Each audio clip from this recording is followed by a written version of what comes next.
నా సామిరంగా ముందుగా అందరికీ happy Bhogi, happy Sankranti, happy pongal అన్నీ. సినిమా విషయానికి వస్తే నాగార్జున గారు చాలా బాగా చేశారు నా యాక్టింగ్.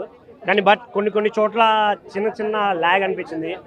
స్టోరీలో కాదు, యాక్టింగ్లో కొన్ని షార్ట్స్ సరిగా లేదు అనేది నాకు ఫీల్ వచ్చింది. ఇంకోటి అంజిగాడి క్యారెక్టర్ అయితే, అంజిగాడు అనే క్యారెక్టర్ ఈ సంక్రాంతికి ప్రతి ఒక్కరికి గుర్తుండిపోయే క్యారెక్టర్ అన్న. సినిమాలో చాలా అంటే చాలా బాగా చేశారు అలా నరేష్ గారి క్యారెక్టర్. ఇంకోటి రాజ్ తరుణ్ క్యారెక్టర్, హీరోయిన్ క్యారెక్టర్లు అన్నీ బాగున్నాయి. బట్ స్టోరీలో కొత్తదనం అనిపించలేదు. రొటీన్ స్టోరీ అయితే నాకు అనిపించింది సినిమాలో. ఎందుకంటే ప్రతి సంక్రాంతికి వచ్చే సినిమా లాగే అనిపించింది. పెద్ద దీంట్లో పర్టికులర్గా చూడాలి అనిపించేదానికి అంత ఎలివేషన్ సీన్స్ కూడా ఏం లేవు. బట్ కొన్ని చోట్ల ఏంటంటే ఆ టేకింగ్లో కొన్ని ఎలివేషన్ షాట్స్ దగ్గర పెద్దగా ఎలివేషన్ లేదు అనిపించింది. ఇందులో క్యారెక్టర్లో మన విలన్ క్యారెక్టర్ అయితే అలా వస్తాడు అలా వెళ్తాడు తప్ప పెద్దగా పీకింది ఏం లేదు. హీరో విలన్ కూడా దాంట్లో ఏదో ఒక సైకో టైప్ క్యారెక్టర్ చేయడం జరిగింది. ఇందులో చేసిన క్యారెక్టరైజేషన్స్ అయితే నాకు ఒక క్యారెక్టర్ బాగా నచ్చింది. మన హీరోయిన్ మన అంజిగాడి వైఫ్ ఉంటుందన్న, ఎంత హీరోయిన్ ఉన్నా కూడా ఆవిడ తప్ప ఇంకెవరు కనిపించట్లేదు థియేటర్లో. నాకైతే అది చాలా బాగా అనిపించింది. ఓవరాల్గా యావరేజ్ సినిమా. థియేటర్కి వెళ్ళి ఏదో ఫ్యామిలీ ఆడియన్స్తో వెళ్ళి పండగకి సరదాగా నవ్వుకొని చూడాలనుకుంటే థియేటర్కి వెళ్ళండి, ఎంజాయ్ చేయండి. Thank you. క్లాస్ కాదు, మాస్ కాదు, ఏదో ఫ్యామిలీతో వెళ్ళి పండగకి సరదాగా చూడాల్సిన సినిమా. అన్ని 4 మూవీస్లో వన్ అండ్ ఓన్లీ హనుమాన్. ఆ ఒక్క సినిమాని 100 సార్లు చూసినా తప్పలేదు. తర్వాత వచ్చినవన్నీ యావరేజ్ సినిమాలే అన్న. తర్వాత నా సామిరంగా, సైంధవ్, లాస్ట్ గుంటూరు కారం. Thank you. నమస్కారం అండి, శుభోదయము. ముందుగా గ్రేట్ ఆంధ్ర ఫాలోవర్స్కి భోగి, మకర సంక్రాంతి మరియు కనుమ పండుగ శుభాకాంక్షలు. ఇప్పుడే నా సామిరంగం మూవీ చూసొస్తున్నాను. చాలా బ్రహ్మాండంగా తీశారు. బిన్నీ గారికి ముందుగా నా ప్రత్యేక అభినందనలు. అదేవిధంగా కీరవాణి గారికి కూడా. కీరవాణి నాగార్జున గారి ఈ కాంబినేషన్ ఎప్పుడూ కూడా బ్లాక్ బస్టర్ కాంబినేషనే. అన్నమయ్య చూసినాం, శ్రీరామదాస్ చూసినాం, హలో బ్రదర్ చూసినాం, ఇంకా మధ్యలో ఉన్నాయి. అలాగే ఇప్పుడు నా సామిరంగా ప్రతిదీ కూడా నాకు బాగా నచ్చింది.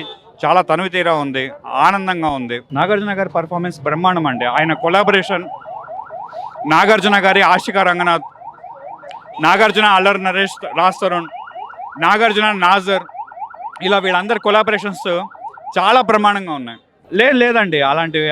అంటే మనము 1995, 96 నుండి నాగార్జున గారిని, అంటే 90s నుండి మనం చూస్తున్నాం కాబట్టి మేబీ ఆ నోషన్ అనేది ఉండొచ్చు, ఐడియా ఉండొచ్చు. కానీ అవన్నీ పక్కన పెట్టేసి కేవలం స్క్రీన్ ప్రజెన్స్ పరంగా నాగార్జున గారిని చూస్తూ ఉంటే ఆల్మోస్ట్ 2 hours 40 minutes చాలా ఈజీగా గడిచిపోతుంది. గోదావరి యాస బాగుందండి, కోనసీమ యాస బాగానే దింపారు. ఇంకొంచెం ఇంప్రూవైజ్ చేస్తుంటే బాగుంటుంది, బట్ బాగుంది. సంక్రాంతి పండగకి 2024లో సరిపోయే సినిమా అఖండ భారతదేశంలో ప్రతి ఒక్క మూవీ లవరు, నాకు తెలిసినంత వరకు అయితే నా పర్సెప్షన్లో ప్రతి ఒక్కళ్ళు ఒప్పుకునేది హనుమానేనండి. హనుమాన్తో పాటుగా మిగిలినవన్నీ ఇవన్నీ వస్తాయేమో, కానీ మెయిన్ హనుమానే. స్టోరీ అన్నదమ్ములన మంచిగా ఉంది పిక్చర్. అంటే రొటీన్ మూవీస్ ఎన్నో వచ్చినాయి, అలాంటి మూవీ కానీ జర పాతపరంగా బాగుంటుంది. జర మూవీ పర్ఫార్మెన్స్ బాగుంది. శివాలో చైన్ గుంజుతాడు చూడు, ఆ చైన్ మళ్ళీ ఇందులో కూడా గుంజాడు. బాగుంటుంది ఆ సీన్. ఫైట్స్ బాగున్నాయి. వాందే హైలైట్ సినిమాలో. వాడిని పెట్టిల్లంటేనే దాని గురించి అనుకుంటా.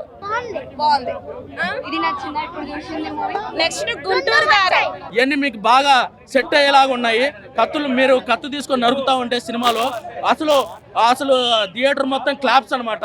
మీరు ఇలానే మాస్ సినిమాలు చేయాలి, కత్తులు తీసుకొని నరికే సినిమాలే చేయాలి. అంత బాగా ఎమోషన్ క్యారీ అయింది. ఇంకా డైరెక్టర్ గురించి చెప్పాలంటే ఈ సినిమాలో నాకు డైరెక్షన్ చాలా బాగా నచ్చింది.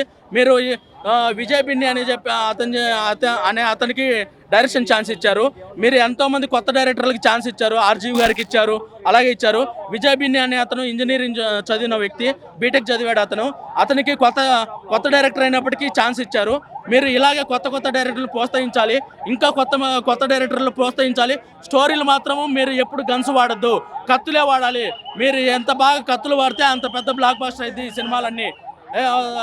నాకైతే ఒక ధనుష్ గారిని చూసినట్టు అనిపించింది ఈ సినిమా చూస్తుంటే. ఓవరాల్గా మూవీ హనుమాన్కి పోటీ ఇచ్చే మూవీ ఏదన్నా ఉందంటే ఈ సంక్రాంతికి ఈ ఒక మన నాసామి రంగే. ఈ సినిమాకి నాసామి రంగ అనే టైటిల్ కంటే వేటకత్తి అని చెప్పేసి టైటిల్ పెడితే ఇంకా బాగుండిద్ది. నా స్వామి రంగా సినిమా ఏ సినిమా చూస్తాం, ఈ మీసగడ్లోనే తెలియట్లేదా నా స్వామి రంగానే చూస్తామని. ఎక్స్ట్రాడినరీగా ఉంది మూవీ, మాత్రం చాలా బాగుంది. ప్రతి ఒక్కరు సంక్రాంతికి వచ్చి ఫ్యామిలీతో ఎంజాయ్ చేయవలసిన మూవీ ఇది.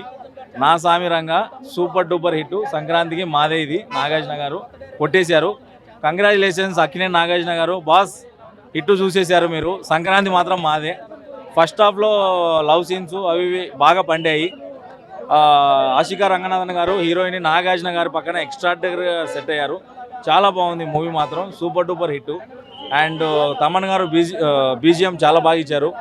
అండ్ అల్లరి నరేష్ గారు అక్కినేని నాగార్జున గారికి వీరాభిమాని. ఆయన తప్ప ఈ పాత్ర ఎవరు అంత సరిగా చేయలేరని నా ఒపీనియన్. ఇది పర్సనల్గా నా ఒపీనియన్. అల్లరి నరేష్ గారికి నాగార్జున గారికి combination super duper hit. Sorry Raj Tarun okay, Raj Tarun అంతగా ఏం లేదు, ఓకే నార్మల్గానే ఉంది. అండ్ నరేష్ గారిది నాగార్జున గారిని పక్కన చూడడం మేము నాగార్జున అభిమానులుగా గర్విస్తున్నాము, ఎందుకంటే ఆయన వీరాభిమాని కాబట్టి. హీరోయిన్ చాలా బాగుంది, చాలా చాలా బాగుంది. Extraordinary combination. నాగార్జున గారికి హీరోయిన్కి చాలా బాగుంది. అసలు కాంబినేషను పేరు పెట్టడానికే లేదు, వాళ్ళిద్దరికి దిష్టి తగిలేలా ఉంది. అలా ఉంది సినిమా మాత్రం. యాక్షన్ పరంగా బాగుంది, అన్నీ ఉన్నాయి. యాక్చువల్గా యాక్షన్ పరంగా బాగుంది సినిమా. నాగార్జున గారిని మాస్ జాతర చేశారు ఈ సంక్రాంతి మూవీకి. మాస్ రూపం, మాస్ కోరుకున్నారు ఫ్యాన్స్ అందరూ. సో ఆ మాస్ చూపించేశారు నాగార్జున గారిని. Super duper hit. యావరేజ్ అనే మాట ఉండదు, యావరేజ్ అనే మాట ఏం లేదు. అంటే ఫెస్టివల్ మూడ్లో ఉంటుంది మూవీ అంతా కూడా, బ్యాక్గ్రౌండ్ అంతా ఫెస్టివల్ ఉంటుంది.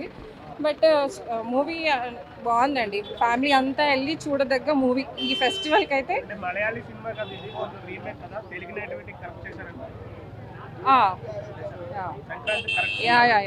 సంక్రాంతికి కరెక్ట్గా టచ్ చేసి తీసారు. బ్యాక్గ్రౌండ్ అంతా మూవీ ఫెస్టివల్ బ్యాక్గ్రౌండ్లో ఉంటుంది. బట్ మూవీ చాలా బాగుంది. నాగార్జున గారిది బాగుంది, కొత్తగా ఉంది, బాగుంది. అందరికి సినిమా అంటే ఎలా ఉండాలన్న, ఆ సినిమాలో ఆటలు పాటలు డాన్స్ ఎంటర్టైన్మెంట్ ఎంజాయ్ కామెడీ ఇవన్నీ ఉండాలన్న. ఇవన్నీ ఉన్న సినిమా ఈ సంక్రాంతికి ఎదురా అని చెప్తే నా స్వామి రంగా ఆ సినిమా అని చెప్తా అన్న. నాగార్జున గారు అయితే వేరే లెవెల్ యాక్షన్ చేసిరు అన్న, పర్ఫార్మెన్స్ అయితే ఇరుగా తీసేసారు. అదే చెప్తున్నాను, అంటే ఒకప్పుడు ఎప్పుడో చైన్ లాగి ఇట్టు కొట్టిండన్న, సేమ్ ఈ సినిమాలో కూడా ఇంటర్వెల్ ముందు చైన్ లాగుతాడు, ఇట్టు కొట్టేసిండన్న. నిజంగా బాక్స్ ఆఫీస్ ఇట్టు కొట్టేసిండు. సంక్రాంతికి ఇట్టే ఏ సినిమారా, ఫ్యామిలీతో వెళ్ళి ఏ సినిమా చూడాలరా అంటే నా స్వామి రంగా అని చెప్తా అన్న. ఎందుకంటే అంత బాగుంది. సెకండ్ హాఫ్లో ఎమోషన్ సీన్స్ కానీ ఎమోషనల్ ఫైటింగ్స్ ఉంటాయి అన్న. ఫైటింగ్ తెలుసు, ఎమోషన్ తెలుసు, కానీ సినిమాలో ఎమోషనల్ ఫైటింగ్స్ ఉంటాయి సెకండ్ హాఫ్లో, చాలా బాగుంటాయి అన్న. స్టోరీ రొటీన్ది కాదన్న, ఒక సంక్రాంతికి వచ్చే మంచి స్టోరీ అన్న. ఒక ఫ్రెండ్షిప్ గురించి కానీ, మొత్తం వాళ్ళ బాండింగ్ కానీ, ఒక లవ్ గురించి కానీ, ఒక తండ్రికి ఇచ్చే మాట గురించి కానీ, ఇవన్నీ ఉన్నాయి. చూడండి, సినిమా మీకు నచ్చుతుంది అన్న. అన్న రాజ్ తరుణ్ గారు కానీ, అల్లరి నరేష్ గారు కానీ, నాగార్జున గారు, ఈ ముగ్గురికి మెయిన్ ఇంపార్టెన్స్లు ఉన్నాయన్న. ఎవరి క్యారెక్టర్ వాళ్ళు బెస్ట్ ఇచ్చారు. నాకు చాలా బాగా నచ్చింది. డైరెక్టర్ గారు మీరు విజయ్ బిన్ని డాన్స్ మాస్టర్ అంటున్నారు. మీరు డాన్స్ మాస్టర్ కాదు సార్, మీరు తెలుగు ఇండస్ట్రీ డైరెక్టర్ సార్. నిజంగా, ఎందుకంటే అంత బాగా డైరెక్షన్ చేసి నాకు అంత బాగా అనిపించింది అన్న. ఆస్కార్ మ్యూజిక్ డైరెక్టర్ అన్న, ఏం చెప్పొచ్చు అన్న. ఇంకా సాంగ్స్ కానీ వేరే లెవెల్ ఉన్నాయి, సాంగ్స్ కానీ, ఆ మ్యూజిక్ కానీ, ఆ బ్యాక్గ్రౌండ్ కానీ. ఫస్ట్ నుంచి లాస్ట్ వరకు బోర్ కొట్టకుండా, ఫస్ట్ హాఫ్ నుంచి సెకండ్ హాఫ్ నుంచి ఫస్ట్ హాఫ్, అండ్ సాంగ్స్ కానీ, మోర్ ఓవర్ ఫైట్స్ కానీ, స్టోరీ నడిపించిన విధానం కానీ హైలైట్ అండి. అండ్ మోర్ ఓవర్ సంక్రాంతికి ఎలా ఉందంటే, అంటే ఫ్యామిలీ ఓరియంటెడ్, అందరూ కిడ్స్తో పాటు ఫ్యామిలీ అందరూ వచ్చి చూడాల్సిన సినిమా ఇది. Hearty congratulations Nagarjuna sir.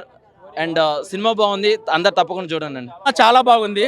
ఈ సినిమాలో ఫస్ట్ సినిమా గురించి చెప్పాలంటే డైరెక్టర్ విజయ్ బిన్ని గారు ఈ సినిమాని తీయడంలో ఫస్ట్ టైం డైరెక్టర్గా అనిపించలేదు నాకు అసలు. ఈ సినిమాలో ఏదో అంతకుముందు బాగా ఎక్స్పీరియన్స్ డైరెక్టర్ లాగా అనిపించారు. అంతకుముందు అతను విజయ్ బిన్ని అతన్ని తీసుకుంటే అతను బీటెక్ చదివాడు అనమాట. బీటెక్ చదివిన వ్యక్తికి నాగార్జున గారు ఛాన్స్ ఇచ్చారు. అంతకుముందు ఆర్జీవి గారికి ఎలా ఛాన్స్ ఇచ్చారు, అలాగే చాలామంది కళ్యాణ కృష్ణ గారికి ఎంతమందికి అయితే ఛాన్స్ ఇచ్చారు. అలాగే కొత్త డైరెక్టర్ ఈ సినిమాకి నాగార్జున గారు ఛాన్స్ ఇచ్చారనమాట. ఈ సినిమాలో విజయ్ బిన్ని గారి డైరెక్షన్ చాలా బాగుందనమాట. నెక్స్ట్ నాగార్జున గారి గురించి చెప్పాలంటే, నాగార్జున గారు యాక్టింగ్ గురించి ఎంత చెప్పినా చాలా తక్కువ అనమాట. ఈ సినిమాలో నాగార్జున గారిని చూస్తుంటే నాగార్జున గారు చూసినట్టు అనిపించదు. ఒక ధనుష్ గారిని, అసురన్ సినిమాలో ధనుష్ గారిని, ఒక రంగస్థలం సినిమాలో రామ్ చరణ్ గారిని, ఒక పుష్ప సినిమాలో అల్లు అర్జున్ గారిని చూసినట్టు అనిపిస్తుంది అనమాట. నాగార్జున గారు మీరు గన్స్ వాడే సినిమాలు ఉంటాయి కదా, వైల్డ్ డాగు, అలాగే ఆఫీసరు, అలాంటి సినిమాలు తీయొద్దండి. మీరు ఇలా కత్తి తీసుకొని నరికే సినిమాలే చాలా బాగుంటాయండి. అసలు ఈ సినిమాలో అసలు నాకైతే ఒక ధనుష్ గారిని చూసినట్టు అనిపించింది, ఎక్కడ నాగార్జున గారిని చూసినట్టు అనిపించలేదు నాకు. అసలు నాగార్జున గారు చాలా బాగా యాక్ట్ చేశారు. ఈ సంక్రాంతికి బ్లాక్ బాస్టర్ కొట్టారు. నెక్స్ట్ హీరోయిన్ గురించి మాట్లాడాలంటే, హీరోయిన్ ఈ సినిమాలో ఆమె పేరు ఏంటో ఉంది, నాకు గుర్తులేదు. కానీ ఈ సినిమాని పూలతో, అలాగే దాన్ని ఏమంటారు, అమ్మాయిలతో బాగా నింపేస్తారు. సూపర్ హిట్ రాసుకోవాలి చెప్తున్నా. ఇండస్ట్రీ బ్లాక్ బాస్టర్ అనమాట, మామూలుగా లేదు. అదంతా కాదు కానీ ఇవన్నీ ఓవర్ యాక్షన్ వద్దులే, కానీ సినిమా మామూలుగానే ఉంది, పర్లేదు. సంక్రాంతికి వచ్చి హ్యాపీగా ఫ్యామిలీతో చూడొచ్చు. బంపర్ హిట్ అని మాత్రం అయితే ఏం లేదండి. ఒక ఫ్యామిలీ ఎంటర్టైన్మెంట్ సినిమా. అల్లు ఒకటే మాట చెప్తున్నా, ఇన్ని క్యారెక్టర్ వైజ్గా చూసినాం కానీ నిజంగా నాగార్జున గారితో అయితే ఒక డిఫరెంట్ క్యారెక్టర్, డిఫరెంట్ లుక్, ఒక అమేజింగ్గా కనిపించింది. చూస్తుంటే కూడా చాలా బాగుంది. ఆ ఫైట్స్ కానీ, ఆ నరకుడు కానీ, విధానం కానీ, ఎవ్రీథింగ్ గుడ్. అలాగే హీరో మధ్యలో ఉన్న కెమిస్ట్రీ కానీ, అసలు ఆ లవ్ ఎఫెక్ట్ అయితే నిజంగా హార్ట్ఫుల్గా ఉంటుంది. నాగార్జున గారు ప్రేమ, ఒక 10 years ప్రేమ గురించి అయితే ఒక నీట్గా వర్ణించారు. అంటే ఈ రోజుల్లో సిన్సియర్ ప్రేమ అనేది లేదు, కానీ 10 years అయినా నాగార్జున అమ్మాయిని ప్రేమించడం, అమ్మాయి కూడా నాగార్జున ప్రేమించడం అనేది చాలా క్లియర్ కట్ చూపించారు. నెక్స్ట్ కట్ చేస్తే మన అల్లరి నరేష్, అల్లరి నరేష్ క్యారెక్టర్ వైజ్ అయితే సూపర్. నిజంగా మనోడు హీరోగా చేస్తే ఆ సినిమాలు హిట్ అవుతున్నాయో పట్టవుతున్న తర్వాత విషయం, కానీ మామూలుగా ఆడినా కూడా ఈ క్యారెక్టర్ వైజ్గా అయితే మనోడికి అయితే మామూలుగా పేరు వస్తుంది. గతంలో చూసుకుంటే మహర్షి సినిమాలో మన అల్లరి నరేష్ తోటి చేయడం చాలా బాగుంటాయి, కానీ ఈ సినిమాకి వచ్చేసరికి మాత్రం ఒక బ్రదర్ క్యారెక్టర్గా అల్లరి నరేష్ చేయడం సూపర్ భయ్య, చాలా బాగుంది. కానీ తన వైఫ్ క్యారెక్టర్ చేసిన మిర్నా గారు అయితే అల్టిమేటెడ్ భయ్య. అసలు తన క్యారెక్టర్ వైజ్ కానీ, తన యాక్టింగ్ కానీ, తన డాన్సింగ్ కానీ అసలు తెలుగింటి ఆడపడుచు లెక్క ఉంది. మిర్నా గారు అయితే చాలా బాగుంది, సూపర్ భయ్య. ఇంకోటి నెక్స్ట్ విషయానికి కోసం మన రాజతరుణ్ ఇంకో లెవెల్, అంటే ఒక లవర్ బాయ్ క్యారెక్టర్ వైజ్గా చేసిండు, చాలా బాగుంది. తన క్యారెక్టర్గా తనకు లవర్గా చేసిన అమ్మాయి కూడా చాలా బాగుంది. కానీ వీళ్ళ ఫస్ట్ హాఫ్ కోసాలుగా ఫస్ట్ హాఫ్ లేదంటే కొద్దిగా స్లో అనిపించింది భయ్య. కట్ చేస్తే విలన్ ఎంట్రీ అయిన కాంచి అందరికీ జోస్ అనేది వచ్చింది. అంటే నాగార్జున గారు ఏంటంటే మాస్ క్లాస్, కాకపోతే ఇక్కడ ఏంటంటే ఫస్ట్ హాఫ్లో కొద్దిగా లాగ్ అనిపించింది. విలన్ ఎంట్రీ కాంచి క్లైమాక్స్ వరకు అయితే ఒక వేళ వెళ్ళిపోయింది, ఎక్కడ బోర్ అనేది లేదు, పర్లేదు సినిమా అనేది. నాకు తెలిసి ఈసారి 4 సినిమాలు రిలీజ్ అయినాయి సంక్రాంతిలో. ఒక హనుమాన్ ఒకటి బెటర్ అనిపించింది. నెక్స్ట్ వచ్చి నా స్వామి రంగం, ఈ 2 సినిమాలే బాగున్నాయి, సూపర్. ఒకళ్ళు ఎంజాయ్ చేస్తారు అంతే.